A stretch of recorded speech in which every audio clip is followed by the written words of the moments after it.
When we break the brain, whether it's in a one-on-one conversation or a personal experience, some kind of revelation or epiphany, what is key to reintegrating and to optimizing from that experience? So again, we go back to the beginning, right? If you're in a critical state, you don't want to break your brain. You don't want to even bend your brain. You're in a critical state. You're trying to just survive. And if you're just trying to survive, having a critical thinking brain isn't going to help you because it actually costs more resources to critically think. So you go back into time and space and you see why we are where we are. So we stopped critically thinking and we started to get people away from critically thinking because we wanted to save them. We wanted them to be safe and to feel safe. And so we kept creating boxes and boxes. And we're like, hey, that wall, it's going to keep you safe. Well, what is it keeping you safe from? Well, it's keeping you safe from nature. Okay, why is nature something that you should be afraid of? Well, you should be afraid of it because blank, blank, blank, blank. Well, but that's your experience.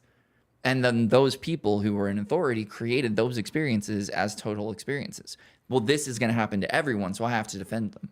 And that protector vibe survived and kept humanity safe for a very long time so that it could flourish. But now it's time. We're entering the quantum age. As of March 18th of 2024, we entered the quantum age. That's why we're about to get our very first quantum computer. That's going to change everything. If you want to talk about bending the mind, imagine AI and quantum computers. It's a terrifying thought, and it's a benevolent and amazing thought as well, depending on who decides to do what with it and how. And again, this goes back to tools. Tools are just tools. There is no bad tool. It's how you use the tool, right? And I believe that by the time that we finally are given quantum computers, which is the end of this year, that we're going to be in a state where we're ready to use them. There are so many major things happening on the world stage right now to help us to see clearly. We're moving out of critical health. It's actually happening. You're seeing more and more technology starting to come out that understands signals and resources. Like the quantum energy wellness bed is a great example, right? The ability to have a technology that fits all levels is insane because it helps people in critical health. It helps people in health because you can actually learn more about yourself through the process, and it provides more resources than signals, which that's all of our goal, right? Imagine if you were more resourced up, how much more your life would be. The average person's DNA's conductivity, because of the ability for it to process, is about 3 to 7%. That means that the electricity running through your body right now is 3 to 7% of what it should be in your DNA, which is actually the codes that tell you how to live life. Of what it should be, of what the capacity is? Yeah.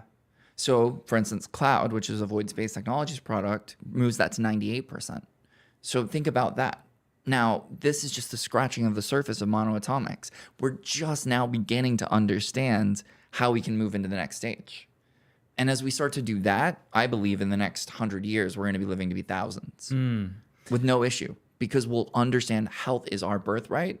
And from there, we can expand into wellness. And in wellness, we overflow. Well, when we're overflowing, we are creative. We're creating things, but we're creating things because we have the resources to do so.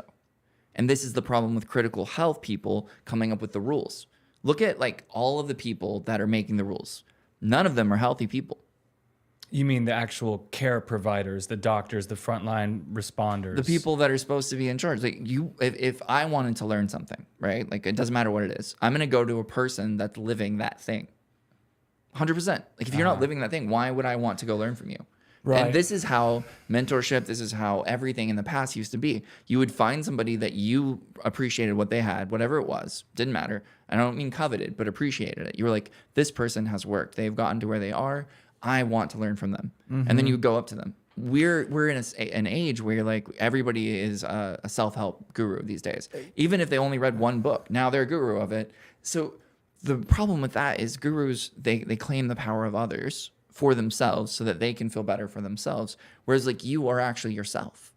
You are here. You're having this podcast with me. I'm not trying to make you anything. I'm just presenting ideas so that you can apply what's real for you and let the rest go. Now what happens is your health expands.